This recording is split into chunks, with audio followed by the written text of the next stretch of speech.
problème, il y a Matou Samuel les que nous devons être clairs tous à la injuste. Parce que tu sais comme il ça yango na écran, comme ça baise. Nous devons étudier ça, nous devons vérifier ça. Si réellement moi si y a Matou Samuel a koufati. Mais Matou aza veuf, a koufé li moi si. Aza libre, Bible les permettre y abal. Comment ça la problème était? Comment ça la problème était? Na yoki bolobi que ça fait 5 fois, soit 5 fois azo divorcé ou soit moi chez Zokoufa. Le problème est que tout ça me répond à Yebitumba Wanesi là. Tu soutenir la Bible et que bah oh baza fort, bah soutenir bah oh baza faible. Parce que nous sommes comme ça bah baisse. Na yena ngola bouki na fingi Matou Samuel pour bateau bah ina kama Matou Samuel bah benga ngabatinde la ngambon. Ce n'est pas propre. Ce n'est pas propre. Nous devons nous conformer à la parole de Dieu. Les kamo et comme ndeko. Ce qui peut comme linga. Dans ce cas-là, Bible lobby c'est qu'un homme aura semé. C'est ce qu'il mentionnera. Ce qui est batangeli que au divorcé na moi si au tindigi moi si wana nako parce qu'à supporter te à supporter parfois choc te à supporter douleur te à supporter zonga na ndako ya ba parent te pour alongola ba choc wana alongola regret alongola passion wana à se livrer et pas ya mibali selon la parole de Dieu yo mobali wana divorcé na ye au commettre péché nous avons condamné yo au kokende bonnement en enfer. Arrêtez de pire. Yokelanga eloko oyo restaurant business class VIP Bruxelles. Restaurant business class VIP. Ouais, zali na ba cuisine spécialisée na ndenge ya mukiete lokola cuisine spécialisée congolaise pe africaine. Awa soki okoti biloko tu ya mboka okoliango joli kitoko. O makayabu, kwanga, mbinzo, ndakala. Okoliango joli kitoko awa bilubutu elamba maka awa. Bongo biloko ya kotumba lokola soso, ntaba, mbisi. Awe tumba maka joli kitoko na niveau ya kosakana te olie ozamo bimba. Na restaurant business class VIP na Bruxelles bazali pe na mobange na salle oyo ba organizaka ba activité ya ndenge na ndenge lokola ba soirée, ba anniversaire, mariage, conférence, pe ba activité mosusu ekoki kosalema awa. Oso tuna ngai soki ezali wapi? Restaurant business class VIP na Bruxelles ezwami na adresse oyo 39 boulevard Jubilé Bruxelles 1080 métro Riboucourt l'une 2 P6 30 51 arrêt Jubilé. Awa na restaurant business class VIP na Bruxelles yango nde nzambe ya babilubu o Italie ba congolais pe ba africain. C'est naturel. Gardez bandi na yo toujours.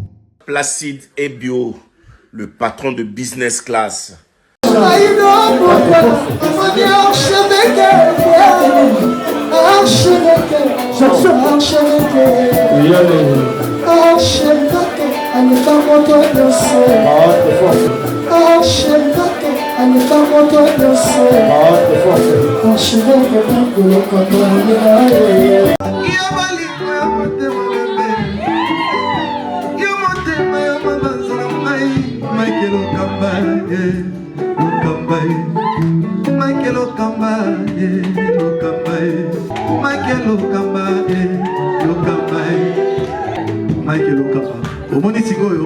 L'artiste, c'est l'improvisation.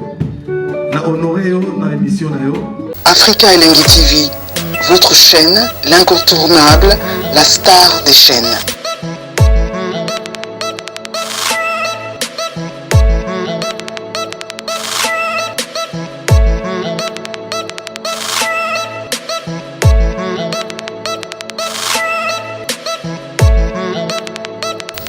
Africa Elengi TV, la magie de l'info.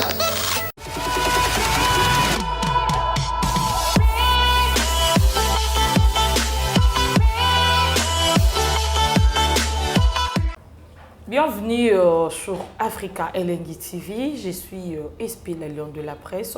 Je suis très heureuse de vous savoir très nombreux en train de suivre cette émission qui a comme objectif de vous informer et de vous divertir parfois car nous sommes là pour promouvoir l'excellence. Merci au tendre Père, le Dieu Tout-Puissant pour le souffle de vie. Merci à mon coordonnateur Mike Lokambala, archevêque, ainsi qu'à toi derrière la caméra, Richard Tessa, image et son microbe. Merci à Berle Vengamete, garçon taille S qui est notre monteur. Je ne peux pas passer sans pourtant remercier le compétent de la Lyon. Là, je vois directement le docteur Laurent Macabou, là, depuis Soudaf. Joyeux anniversaire à toi, papa. Que du bonheur. Hein? Un message très silencieux, mais trop puissant. Docteur Laurent Macabou, là. Joyeux anniversaire à toi.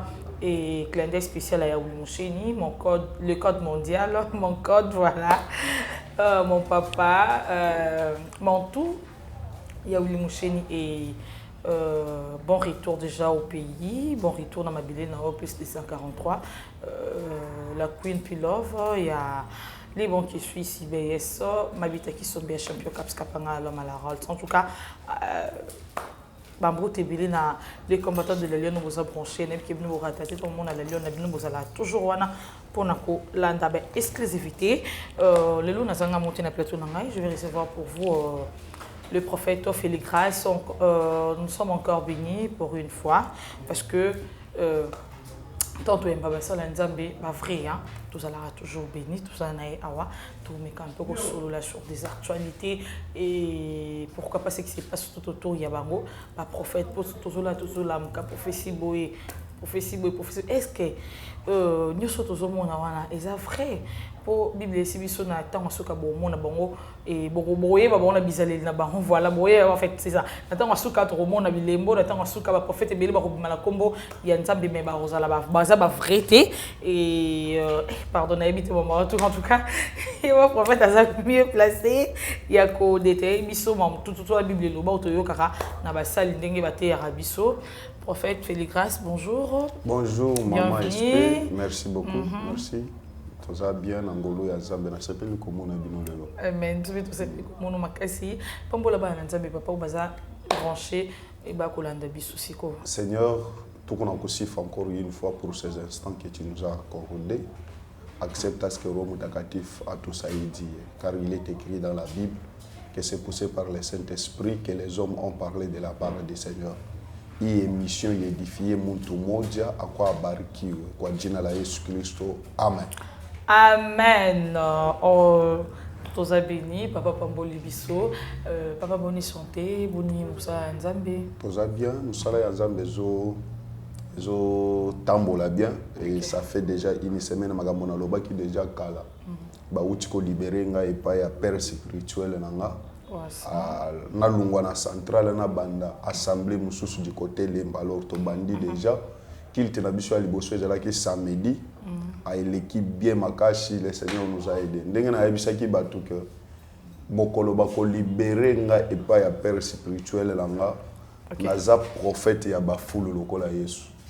Amen. Naza prophète ya ba fulu lokola Yesu ba capacité aux amba peshinga na bisaki batu ke bo pesanga juste un petit temps parce que batu belé ba seka ki nga fort baloba ki trop balobi niveau oza niveau teyelaka niveau ya connaissance oza nango niveau ya grâce ya profession oza nango avec précision mais ofandika ke pa ya tata na yo ofandika na centrale na bino obimaka te okoko sala ya yo église te ezingi oloba teke ko sala église nde ko sala mutu munene ezala mutu mswa vandi pembeni ya papa na ye mais aza grand neti babiso Félix Grace oyo na kokaki kozala pressé te ya kobima kosala église na lungwa hors logique ya papa nanga non parce que lelo basali nzambe belé bazali bazanga batata pona kozanga musala ya kosala ke kotia église asimbi kisina ya tondisi bato pona kozanga mbongo ke ya sali église non biso avec tout ce que le Seigneur nous a donné to vangi na makolo ya papa nanga alors tango ekoki a libéré nga déjà samedi ezalaki mokolo ya liboso to sali kilte na biso ya liboso na ngomba ya intendance nzamba sunga biso ka rencontre ya liboso to salaki 32 personnes. Alors rencontre musoza samedi jusqu'à ce que tokobimela libanda musala nzambe zo tambola bien nzamba zo sunga biso Amen. Zambazosunga, mon sang de tambola bien, papa, à lobby. Papa, tu côté vraiment, l'actualité nous oblige. Nous avons prophète, tout le monde a prophétie, tout le monde prophète Nabiso, Joël Tatou, a PC prophétie en plein kilt, a Bengi, a numéro de téléphone, 2 fois déjà, tu n'as qu'à hôtel. N'habité, on a peut-être bien un prophétie, tu sais pas, Nzambe, ton Maman SP, dans le domaine de la prophétie, on ne peut pas limiter les seigneurs. Tous à la canyon, soka ya kobo ya te kobuka te ndenge ba mesana koloba na Kinshasa ke to buka yango. Non. Naza prophète na yebi domaine ya prophétie. Nzamba za na possibilité ya koloba ndenge to fandi na yo awa. Toujours ça la émission. Nzamba pesi message na ya mutu parfois na Afrique du Sud. Quand on a oloba na émission boye na lobby yango nzamba sali pe kala na émission yo ka message wana yaye. Nzamba na possibilité wana. Bible lobby Ésaïe 59 Bible lobby que la main de l'Éternel n'est pas courte ou son oreille n'est pas dure pour entendre. Nzamba za munene makasi talaka lo les oko ko contenir yete. Mabele zoko ko contenir yete. Bible lobby lo les a et fan de lonaye mabele et nyatelonaye.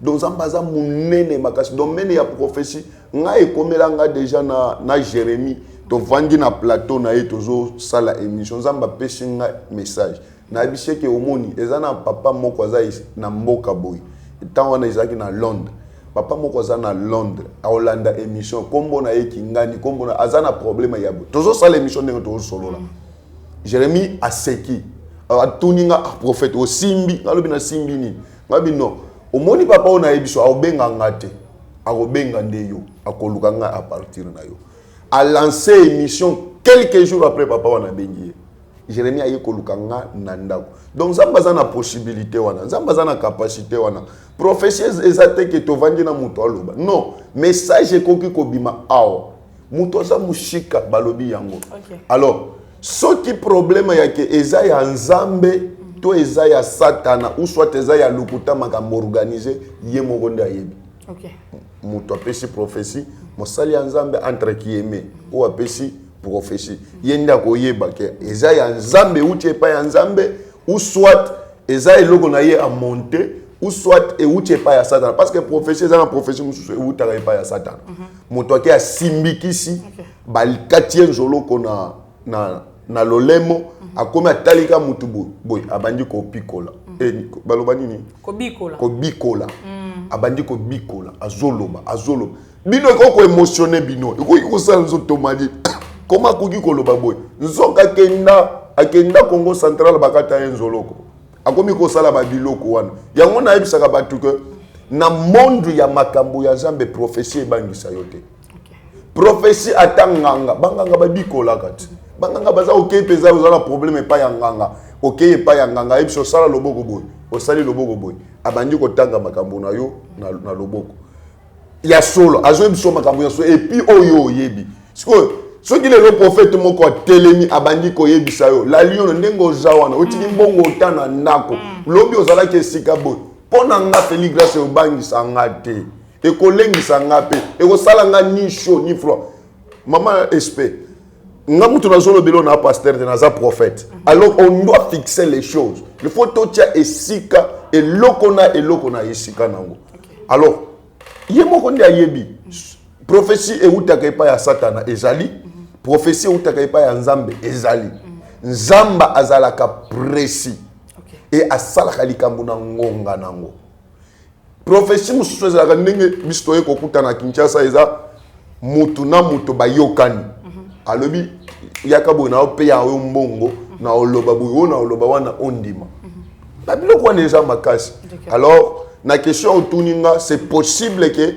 mosala Nzamba koko zala quelque part apesi prophétie ya mutu aza mushika avec précieux c'est possible papa yo za prophète oza vrai no exception que non oza vrai Nzamba itilizako mais est-ce que quoi arriver pe mutu mo apesi prophétie même comme ça la télé aux Olandango ou analysant au pays tant que serviteur de d'État qui prophète on dit mais ils a oui ou analysant on peut que ils a vrai ou ils a faux oui oh quand apôtre Paul a lobby yango apôtre Paul a lobby que discerner les prophéties donc ce qui prophétie est bimi il faut qu'on balance yango. Il faut que c'est la Bible qui a dit ça. Il faut qu'on étudie yango.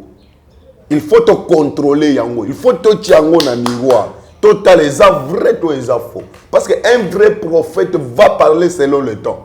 Selon les temps prophétiques. C'est pourquoi l'apôtre Paul a recommandé de examiner prophétie. Or, unité de mesure, il y a prophétie, c'est la parole de Dieu. Il faut totalement que cette prophétie par rapport à la parole de Dieu est vraie ou est fausse. Ce qui est vrai, la parole de Dieu va nous donner la lumière que c'est vrai. Ce qui est faux, la parole de Dieu va toujours nous dire que c'est faux. C'est faux. Il faut tout analyser la prophétie. Il faut tout balancer. Net, autant que serviteur de Dieu, tu t'es dit quoi? Maman SP, je dois être clair. Na telemi liboso ya bana yanzam. Ok. Na loba iloko te pona sepeli sabatu. D'accord. Na yoka iloko wana. Mais nga moko na landango na talango te. Pourquoi? Depuis un certain temps, je me suis imposé une discipline ya kila landaka ba émission ba sali yanzambe te. Pourquoi? Neti ndenge bozala kaboye na landaka te. Pourquoi? Parce que vous avez commis trop. Vous avez commis trop. Vous avez logo boye et beti mabe et kei libanda o kolinga o répliquer o kolinga o bongisa. So que sali bongo o yoka beti so petit wana a baby a buka kabiso. On za ko buka te za kolinga ka ko bongisa. Na problème na ngaeza avec l'église. Ndenge bande bazolanda biso na Afrique Elengi TV. Baza église du Seigneur. Ceux qui tant qu'on sali présentation lobi que nazo recevoir un prophète. Bana yanzambe ba comprendre que il s'agit ya makambo ya nzambe. Alors ba ko vanda, ba ko concentrer que ba yoka comment prophète parle. Là moi je vais m'adresser à l'église du Seigneur.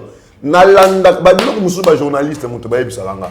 O kinganya saliboy, prophète kinganya lobiboy. Nalinga ko landa ngote. Je n'ai pas trouvé le temps ya kota la vidéo ango na yoka ndenge Joël Francis Tatou azo prophétiser na kangote. Alors moyen peine se concentrer là-dessus, na la luka koyeba que ça vrai tout et ça faux. Mais à ce que moi je sais, Zamba lobelanga déjà sur Joël Francis Tatou. Na luka kaye kutu na mona ye na yebisa ye onzamba loba kinanga. Il faut azala en ordre avec le Seigneur. On a kangi parenthèse.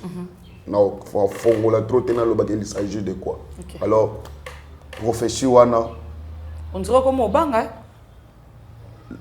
Maman espérer binga bien. Très bien. Surtout meminga bongo. On le lingi to panza. So yi to panza so bokende ko kata parfois.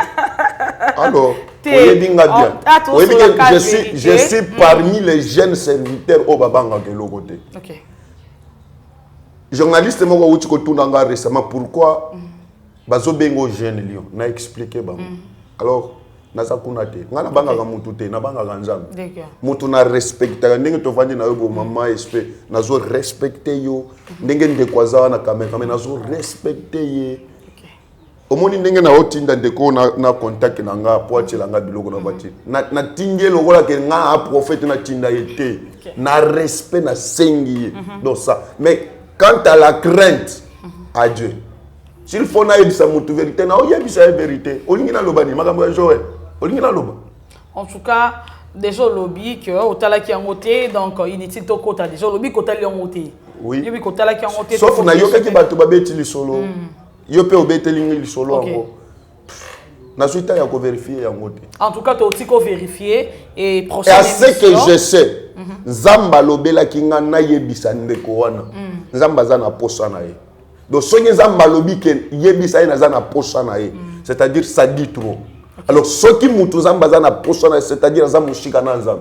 Ce qui m'a mushika na nzambe ko kozwa message ko te pas nzambe. On a le beli ba mikolo ba comprendre. Voilà, merci beaucoup. Prophète Félix Grace, to ko ba vraiment émission na biso, na sûr que ba nzambe baza branché ba otala biso ya Gilo Melonga en tout cas un vrai chrétien, azolanda biso, Christian Kwanda pe azolanda biso, Papi KMBP un vrai chrétien. En tout cas ba on y ba olanda biso parce que ba linga ko pe mingi ba linga maté na yo et ba prophétie. Merci Zamba pa voilà. Merci beaucoup. Papa to lali to lamuki to moni Moussa Nzambe, Matou Samuel, évangéliste est dédié, ou à Rabato à travers Bandiem Bnaye, Papa Nabiso Matou Samuel, Aouti Kobala, tout le monde va photo et tamboli, les réseaux sociaux, mariage civil, selon Batunde Bazolo, le 5e mariage.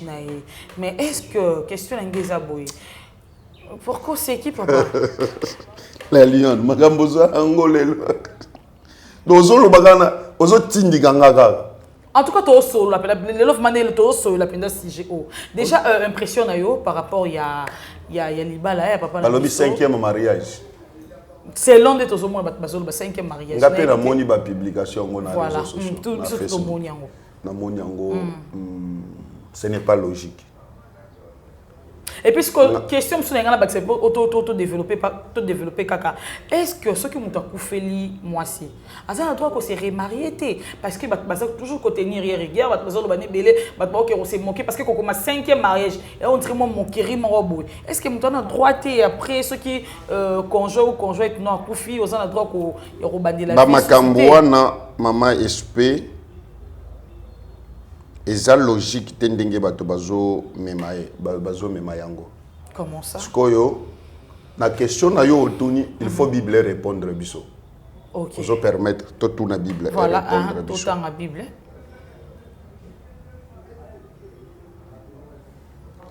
Matthieu chapitre 1 Corinthiens chapitre 7 nazo 39e verset. Une femme est liée aussi longtemps que son mari est vivant. Mais si le mari meurt, elle est libre de se marier à qui elle veut. Seulement que ce soit dans le Seigneur. C'est-à-dire, qu'on se remarie, ezamabe, ezalaka ekobo, ceux qui conjoint ou conjointe na yo azana nous vivant. Okay. Par exemple, prophète fait grâce à Bali. Après un certain temps, a divorcé. Aussi longtemps que Nganaza vivant, ou soit aussi longtemps que moi je suis Naza vivante, Ngala Goko Bala du chouchouté. Moi c'est la Bible. Mais tout le temps, moi je suis na paix à Koki Kobalate. Il faut azela. Si mokolonga na kokufa wana komi Bible. Lien ya libala e kapta na kaka soki mobali akufi ou soit soki mwasi ata bosali divorce ata bosali divorce. D'ailleurs Yesu alobi na Matthieu chapitre 5 Yesu alobi que mutu nyonso akokomela mwasi na ye mukanda ya divorce atindiki mwasi wana na yekobo. Soki nzamba tangeli yo que o divorcer na mwasi au tindigi moi chouana nako parce qu'à supporter te à supporter parfois choc te à supporter douleur te à supporter zonga na ndako ya ba parent te pour alongola ba choc wana alongola regret alongola passion à se livrer et pas ya mibali selon la parole de Dieu yo mobali wana divorcer na ye au commettre péché nzamba zo condamner yo au kokende bonnement en enfer ozana droit ya kobenga mamona ya nzambete. Donc, au tindiki am na kindumba, au tindiki mwasi wana na kindumba. Donc, ceux qui ont sala kindumba charge wana eza likolo na. Ceux qui au divorcé na moi, c'est-à-dire nzamba zo permettre divorce te, nzamba zo permettre angote. Moïse a komela Israël. Que ceux qui ont moni que mwasi zo sepelisa yote, au moni makambo pa ya mwasi eza mabe komela ye mukanda ya divorce oboya ye atikala libre yo pe otikala libre o sala nzela mususu. Tango Yesu aye na Matthieu chapitre 5 bazo tuna Yesu. Alobi Moïse a komela biso que ceux qui olingo au moni que mwasi wa bongi na yote boya ye komela ye mukanda ya divorce atikala libre. Siko yo Yesu tango ye maître ya Moïse. Ozoloba na bisoni. Yesu a répondre bango que Moïse a komela bino biloko wana parce que mitema na bino ezalaki makasi. Bozalaki ba incrédule. Bozalaki na mitema makasi, bozalaki ba teti. Yango nde Moïse tellement kazalaki mutu ali kuku, mazali motema mukuse a libérer bino bongo. Mais nga Yesu nazo yebisa bino que mutu nyonso komela mwasi mukanda ya divorce a livrer mwasi wana na yekobo. Et bon aussi connaître que frère na biso Matou Samuel. Problème ya Matou Samuel ezaki nous devons être clairs tous à la injusteté. Parce que batu biso komi ko sala yango na écran, ba komi sango ba base. Nous devons étudier ça. Nous devons vérifier ça. Si réellement moi si Matou Samuel a koufaki, selon la parole de Dieu, Matou Samuel est libre de se remarier. kasi Bible to uti kotanga yango. Ouais, to tanga ngwa. Aza libre ya ko se remarier parce que azana lié mon côté, azana lié mon côté. Azana lié mon côté. Muto azalié et pas ya partenaire na ye seulement ceux qui partenaire wana za vivant. OK. Ceux qui matou a divorcé qui akeko ba tolika to benga ndumba. Tolinga to benga ye impudique. Tolinga to condamné ye selon la parole de Dieu. Voilà. Mais matou aza veuf. Akoufe limwasi. Aza libre. Bible zo permettre ye abal. Toko sala ngo problème te. Toko sala ngo problème te. Na yoki bolobi que ça fait 5 fois. Soit 5 fois wana. Azo divorcé ou soit moi c'est Zokoufa. C'est ça le grand problème. En tout cas, c'est là bah tout le monde va commenter bah que 5e mariage doit pas se Zokoufa. Ceux qui basi bazo Koufa. Donc aza libre ya koba la lisusu. C'est là la parole de Dieu. Maman SP. Erreur ya basali ya Nzambe siko. Erreur ya ba chrétien. Erreur ya ba internaute. Et ça que balingi ko komisa makambo nyonso ba bese. Sans se référer à la parole de Dieu. Nga ndengo mona kanga boyi papa na nga ya molimo apôtre Pero Kaninda que je salue aye kolisanga que eloko nyonso kolinga osala tala yango soki zana base subasuma na Bible sala yango soki Bible ezo permettre yango te ko sala yango te. Pourquoi? Parce que nous les chrétiens notre constitution c'est la Bible.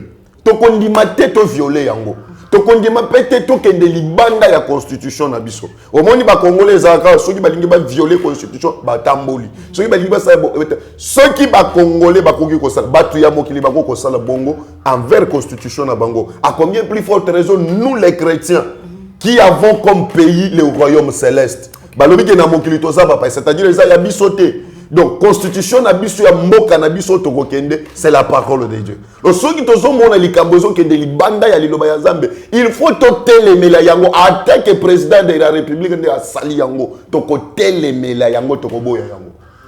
Il faut tout respecter liloba ya Nzambe. Il faut tout respecter Bible. Toko komona te liloba ya Nzambe komi foulé sous les pieds et pas ya batu totika to croiser bras que non soki tolobi ba okanga biso soki tolobi azana mbongo azana renommé azana ba connaissance maman expect tokobo ya yango tokotelemela yango neti makambo moko ba utaki ko sala awa que bazana posa ko voter loi ya que moi si na mobali tokoma na égalité c'est en dehors de la parole de Dieu tokobo ya yango parce que ce n'est pas la Bible. Nous devons respecter la parole de Dieu.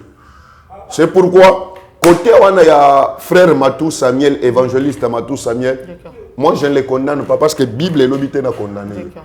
Ceux qui moi si na ya kufa qui a droit ya kobala, il faut bisoper l'église to soutenir.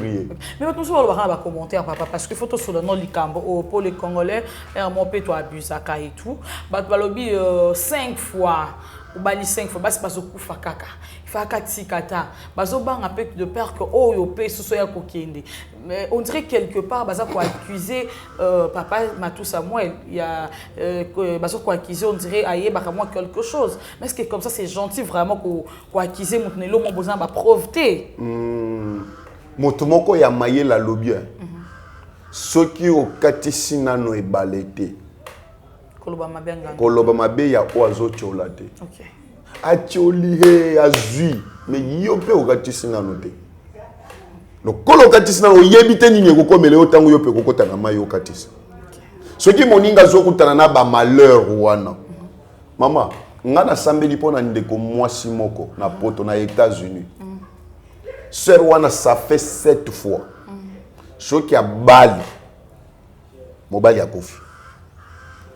Atikali. Et puis, à ça la copinage te. Atikali. Titi akutana mobali mususu à Bali. Après un certain temps, mobali a kofi. 7 fois. Bako na famille na ye moko propre bakomi ko benga ye ndoki parce que azana mbongo na ye belé, azana ba biloko na ye belé. Baso benga ye ka ndoki. Nzamba pambola ye na ba biloko na ye uti ko pesa nga lopango semaine ko na kasavu. Bande konaye fan libanda te ba copine te famille ya ba mibalité famille na ye moko propre ba komi ko finga za ndoki azana kishi mbongo azala kanango eza ya kisa sacrifier ka mibali voir même bandi ko na ye apesi bango responsabilité ya mapango na ye awo babatela yango bazokima oyo ya bomanga mibali omoni pasi wana omoni shock wana sor wana akomi ko tambola na soni azolo bananga ke prophète net ba réseaux sociaux banini ba nini Facebook banini na sale la kalisusu te parce que ba finga kanga na ba réseaux sociaux nazo tambola na soni naza na choc douleur wana nazo tambola en réalité ya yoki ayebi likambo te en réalité ayebi te nini bo makamibali o balingaka ye en réalité nini ayebi kindoki te ayebi kisite siko talaka bato bazo finga ye bato bazo seka ye mokolo alanda émission nanga abengi ngalobi prophète ndengo sololi na émission na comprendre que oza mosali azambe na lingi na partager na yo d'accord naza na pasi o tango abandi ko beteli solo abandi kolela na bise mama kolela te tika ngana obenga yo na kati appel po abandaki kolela après quelques heures na yo ko benga ye nde nzambe pe songi nzamba la kisinga miroir liboso abandi ko betela nga lisolo tango azalaki na 8 ans aza mwana moke azalaki epa ya noko na bango noko na ye azalaki moto wa misala mabe na bandundu apesi mwasi na ye biloko asalela mwana wana asokola ye mai ndenge basokolaka bana mai sikoyo basokolaka nzoto ya mwasi bazwi biloko wana batie biloko wana sikoyo ekoza nini ke nyoka akolaka na nzoto ya mwana wana ti azokola nyoka azokola na nzoto na ye ti azokola noko na ye wana akomisi mwana wana mwasi na ye nzamba lobi na ngaki ser wana mobali ya liboso ayeba tango koli tango banda kotanga azaki azotanga na Kinshasa na congé azongi na bandu epa na bango epa noko na ye wana muto de vierge ye noko na ye na bonzoto boy muto de vierge ye noko na ye babongisa makambo mais spirituellement noko na ye azuna atikana possession na ye akomi mobali na ye atie ye nyoka na libumu plus azokola nyoka wana azokola songi ka abali akutani na mobali wa obala kama mokolo ya nuit de miel mobali babomi ye epa nyoka wana ekomi kama siko ye pe ayebi te tango na beteli lisolo prophète makambo mususu lobi wana na yebi yango te mais eloko nga na yebi lobi eza kaka ya ke moto a devierge nga eza ngonaka eza ya solo nga lobi noko na wana tango tozolo basikoyo awa aza vivant yende azosala yo okoki kovanda na mobali te ser aleli abi prophète siko na sala nini et pourtant noko na yo wana lingaka ye mingi soki baosolola bo atindelaka ye biloko atindelaka alingaka ye minga soki baosolola limbisanga mwana nanga mabe satana akotelaki biso nzoka ye moko satana prophète na sala nini na biso to sala boy to sala na yo prière 4 jours to sali prière 4 jours 4e jour na biso ko liate tikala bongo ser wana sala na États-Unis par semaine bafutaka ye $3,000 par semaine $3,000 par semaine $3,000 ana mbongo azaki toko azana nyoso me libala fandaka te siko mutu ya bongo yebi problème azana ngote okoseka ye ngana yebisaka bato boye soki oyebi nano eloko ezotinda moto asala makambo asalaka wana oyebi yango nano te kofinga ye te soki ozomona moto aosalaki ndumba kofinga ye nano ndumba te parce que oyebi te nini ekomela ye mpo abanda kosalaki ndumba oyebi nano te pouvoir nini ezoposséde ya banda kosala parce que moto akokolamuka kaka te aponi vi ya kindumba c'est-à-dire il y a une main noire oyo ezokanga motu wana na esclavagisme et assujettir motu wana alors koseka ye te moto mosu akoma na ye kolangwa masanga akomi na ye moto ya milango parce que azalaki kopa na mbongo moko bakima ye na mbongo nyonso ya vina ya moni esika kobandeli lisusu te mpo abosana likambo wana akomi komela na ye kaka masanga bokomi kofinga ye kaka sular mais boyebi te nini ezotindika ye motema ya mutu oyo ayebaka yango ezaka nzambe toyebi te nini ezokomela ye nasambeli na sœur 4e jour sœur alie te akangi jeune alamuki na tongo mpo asokola akende musala koti na salle de bain azosokola omoni ba salle de bain ya poto eza na ba miroir ya minene boy Tant azana savon na miso sola atiema na miso savon ilungwa tali na miroir na moni noko na yewa na telemi mutakala na miroir na ndoto te en face boy na salle de bain sera koyi kuna adjue si akangi abimi na salon akomi na salon bakuti na canapé noko na ye afandi mutakala sera ndako na ye ezalaki ya likolo abima na veranda po akite escalier bo azo kite escalier azo ganga amoni noko na yazo mata escalier sera koyi na sa piqué crise ba voisin ba ndenga gangi na ba voisin ba bini ba kotiye KO azo lobate nini te ba réanimer ye tango ba réanimer ye ba kotisie na kiti ba vandisie na kiti azui téléphone na ye azui numéro nanga alakisi bango ke bo benga numéro oyo ba benga ba expliquer nga abi OK au nom de Jésus au nom de Jésus au nom de Jésus sera se rétablir ni abeti lisolo bato bakangi na ebisi ser wana ke omoni no mona bino kandenga ye wana oya lisusu te et puis na pesi yo 2 jours noko na yo koloka ke batutie na mutuka et tango batuti noko na ye na mutuka awa na mboka moko eza na masi azana masi manimba na nini abandundu awa batuti ye na mutuka na bisi tango sœur ayoki yango na ebisi sœur ayebisinga omoni ka ndenge salem délivrance na yo mobimba yango wana cette fois soki obali libala wana ekotikala ya libele mobali akokufa te ndamoni dadi nzamba kangolinga nzamba bundelinga bitumba na yebaki te omoni lopango wana ya kasavubu na bonzeli yango nzambe zwa yango sala nango ndengoli siko mutu ya bongo na pese exemple wana parce que problème ya frère Matou boyebi te nini ezosala ke basi bakufa akoki kozala possédé akoki kozala na bitumba ya famille ke avanda na mwase bino boki komona kaka kisi c'est pourquoi maman SP TV oyo mona TV tombolaka TV ekitisaka lisusu TV élevaka humiliaka mais papa au souligner pour moi ils sont très capital mais Kota là c'est un serviteur dédié à ce bon de la Ranzambe et ayemba rapé ayemba banzembo et difia batu et bixa pe batu mais si seulement si ils ont dengo lobby que à cause attendre son bitumba à cause attendre son problème mort par rapport exemple autre pesa on a mis awa mais il y a un serviteur dédié comment va bloquer maman SP ce qui na mokili oyo batu bazalaka na bitumba eza bana ya Nzambe soki na vie ozana bitumba te yeba ke ozana eloko ya malonga ya kopesa bato te na yebisaka bato ke babambaka libanga kaka na nzete oyo eboti bambuma c'est-à-dire kaka moto azana bilaka ya bien azana bapromese ya bien azana étoile ya malonga nde moto babundisaka biso basala nzambe ndenge omona biso tozana bitumba ebele tu ne peux pas t'imaginer toi tu peux t'imaginer ke nga nasambeli mpo na mama moko na ezaki na Allemagne to na France bongo et c'était tellement que sali mikolo belé na 2020 mama wana alala na nyoka na mbeto na bonzoto bo itoki yaza na pongi aolota ka nyoka soki aselo boko na mbeto ba yoka ka na mbeto wana nyoka asimbi nyoka to surtout ki amona nyoka te alandinga benga na sambeli pona mama to na kotisi ye oyebi ke ngana za awo ipana ngata na zali na limité na lali na butu kaka mokolo na kotisa mama wana je nyoka kotela ngana ndako porte na ngai ya mokolo na lalaki na salon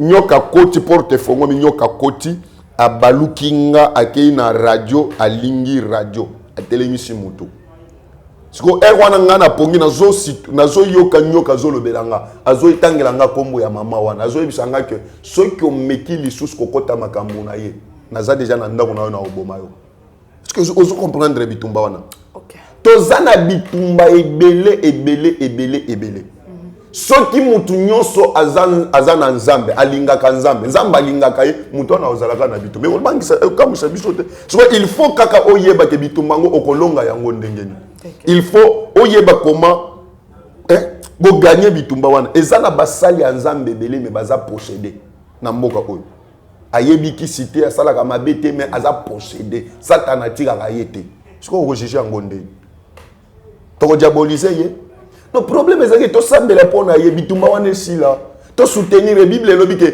ba o baza fort ba soutenir ba o baza faible siko nyos to komisaka ba baisse na ye na ngona buki ye na fingi Matou Samuel po bato ba inaka Matou Samuel ba benga ngaba tindela ngambon ce n'est pas propre vraiment ce n'est pas propre nous devons nous conformer à la parole de Dieu likambo ekomeli ndeko soki pe ekomeli nga baseka ngati Bible lobi c'est qu'un homme aura semé c'est ce qu'il mentionnera soki ezali ke matu abalani libanda ya liloba ya Nzambe a divorcé maman tolinga totangela kaka Bible awa Bible boukier et sili liloba Nzambe tikali intact c'est ça. OK. Un nouveau numéro de Flash Info Magazine dans vos kiosques. Fifi Masuka Saini, plébiscité meilleur gouverneur de la RDC, selon le sondage Écho d'opinion. Jean-Marie Kassamba, le précurseur du nouveau narratif, en vendant une bonne image de la RDC grâce à sa chaîne Télé 50, honorée par un trophée de la cage du mouvement citoyen. La ministre Adel Kayenda présente la 4e revue du portefeuille à lire dans le corps de votre magazine d'information. Recensement et identification de la population de la RDC, Richard Ilunga déploie 6 soldats sur terrain pour accroître le rendement de l'office de route. L'opération de mise en retraite est une nécessité, une information à croquer sans modération, à inscrire dans le chapitre d'innovation, Perfect Télévision, une télévision de haute définition qui gagne le cœur du Congolais. À lire également dans le corps de votre magazine, édito de Jean-Marie Bassa, ses chouchous de la presse congolaise, parle de la désinformation comme un danger pour la nation.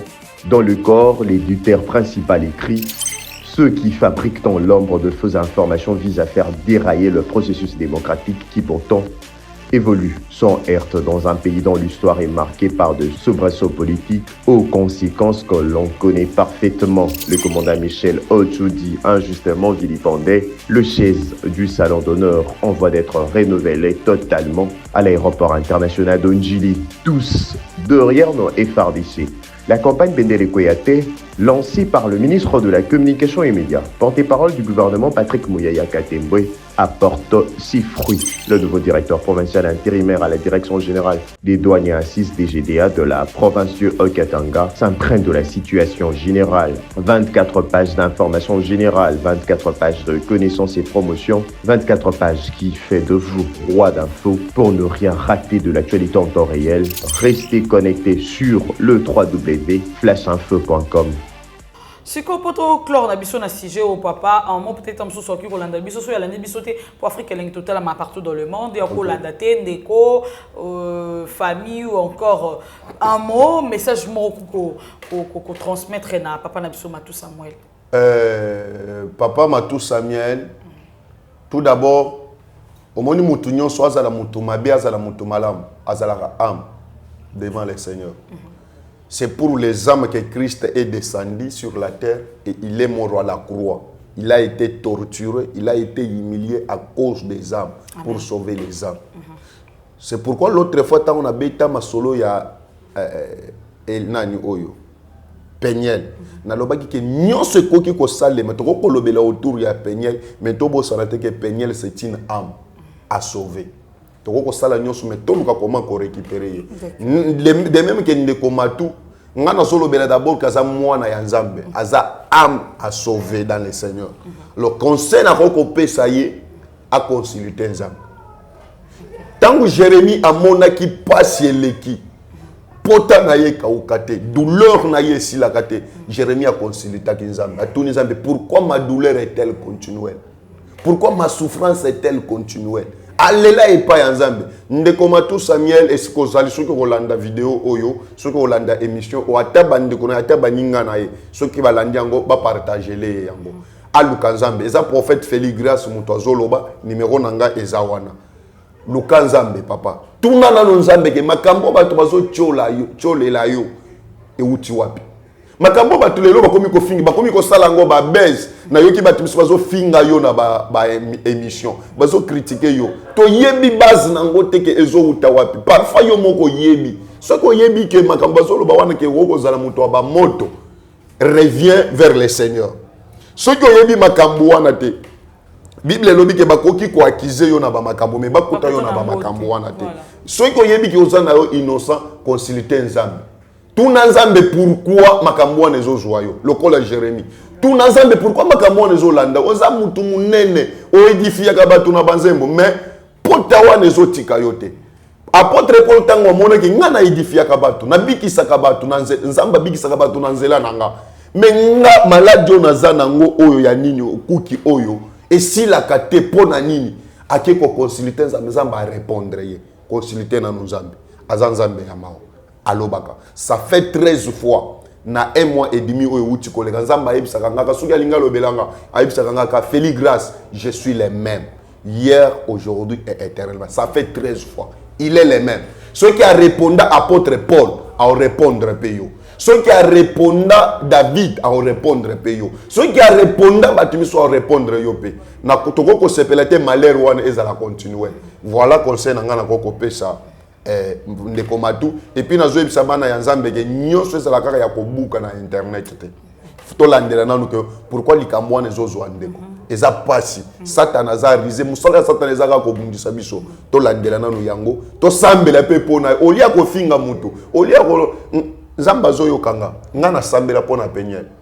na sambela peza pona mokolo mo nzamba pesanga message nzamba lobela nga lobela ye liwa eza liboso na ye nga na sambela pona penyel pourquoi penyel aza ama a sauver pourquoi pas ko sambela pona ndeko na biso to le ka to buka ye to finga ye po ba émission ezwa ba vie ebele po ba to ba yini ye batindela biso ba mbongo Kongola za kabo non conseil na nga na ko pesa ndeko matu yango voilà merci beaucoup naza sûr que bana nzambe baza édifié Mathieu Sango parent français un chrétien azapé Aline Rapé prophète Féligrace papi sa poupée chef de ville pas Aline prophète Féligrace en tout cas prophète n'a évité un message au yayo au même qui ont le loba na nzambe pour que to mettre na biso fin na émission na biso au message oyo naza nango ya kopesa église du Seigneur et surtout église ya Congo en particulier nzamba lobaki nanga ça fait un temps national église message l'autre fois semaine où tu koleka na chaîne mususu bato oya Afrique Elengi TV parfois baza ba abonné à chaîne mususu te balanda yango te il faut na lekisa yango awa nzamba lobaki nanga to sambela pona mboka na biso eza na temps train eza déjà en marche pour nzambe akangola yango mboka na biso e jouer rôle nango oyo eza lokola cachette ya revolver donc mboka na biso c'est un pays béni du Seigneur alors Satana a telemi makashi nzamba lobaki nanga que azana bato oyo Satana telemi sina mboka pour ba détruire mboka oyo entre autres ba politiciens c'est pourquoi na yebisaki bato l'autre fois que liwa ya ba politiciens ekolanda na mikolo oyo mikolo ezo ya liboso ba politiciens ya Congo ba kokufa trop et na Afrique des présidents ya Afrique ba kokufa na 2021 des présidents ba kokufa deux présidents ya Afrique ba kokufa na 2022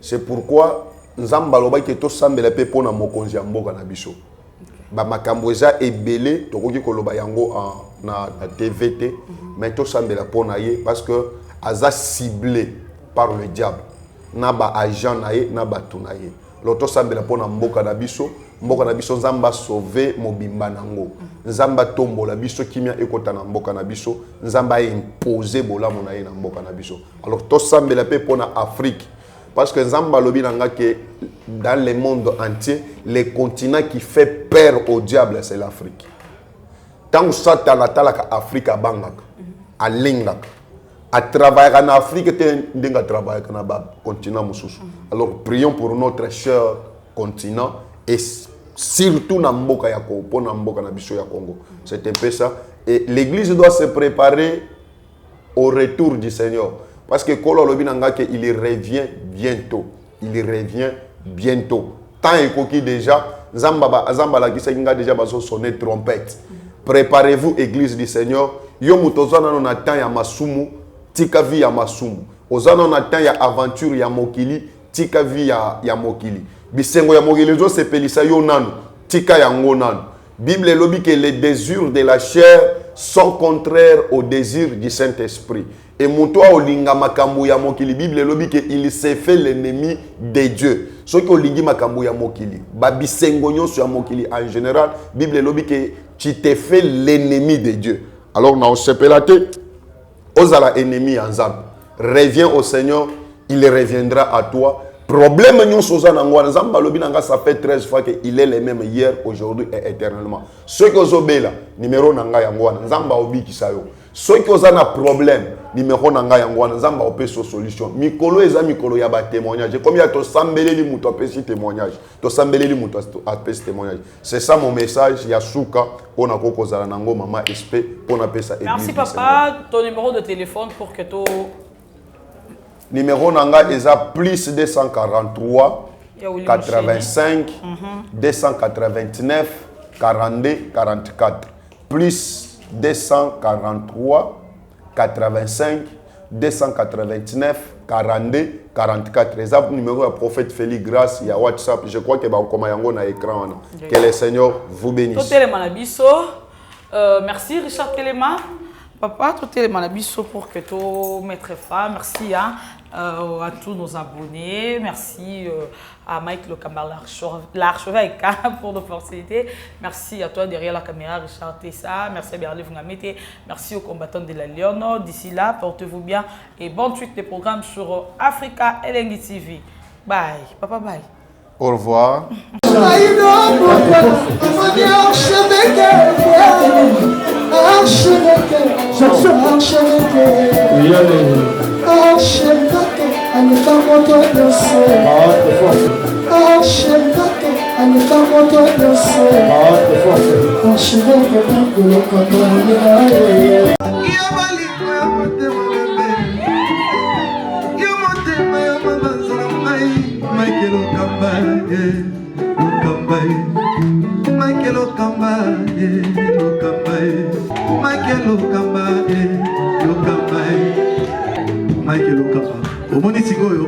L'artiste, c'est l'improvisation. La honoré dans l'émission. Africa Elengi TV, votre chaîne, l'incontournable, la star des chaînes.